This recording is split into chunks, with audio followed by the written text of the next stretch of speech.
पुराने ज़माने की बात है। मुल्क शाम की सरजमीन पर अब्दुल मालिक इब्ने इब्राहीम नाम का एक नेक, दीनी और खुदा पर यकीन रखने वाला शख्स रहता था। वो सिर्फ दौलत का ही नहीं बल्कि इल्म और अच्छे अखलाक का भी मालिक था। शहर में उसकी ईमानदारी और दरियादिली की मिसालें दी जाती थीं।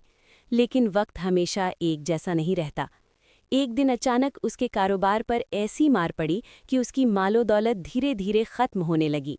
तिजारत में भारी नुकसान हुआ, उसके मवेशी मर गए, खेत सूख गए और कर्ज बढ़ने लगा। जो लोग कभी उसकी महफिलों में बैठते थे, वही लोग अब उससे किनारा करने लगे। मगर इब्ने इब्राहीम ने कभी शिकायत नहीं की।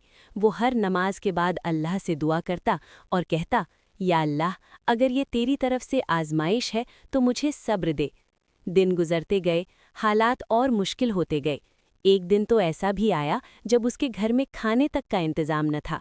उसकी बीवी और बच्चे परेशान थे, मगर उसने उन्हें तसल्ली दी, अल्लाह अपने बंदों को भूखा नहीं छोड़ता। उस रात वो मस्जिद गया और बहुत रो रो कर दुआ की। उसने अल्लाह से मदद मांगी, मगर साथ ही शुक्र अदा किया कि कम से कम ईमान सलामत है। सुबह जब वो घर लौटा तो दरवाजे पर एक अनजान शख्स खड़ा था। उसने कहा, क्या आप इब्ने इब्राहीम हैं? मुझे ख्वाब में हुक्म मिला कि मैं अपनी दौलत का हिस्सा आपको दूं। वो शख्स एक अमीर ताजिर था। उसने अपनी आधी दौलत इब्ने इब्राहीम को दे दी।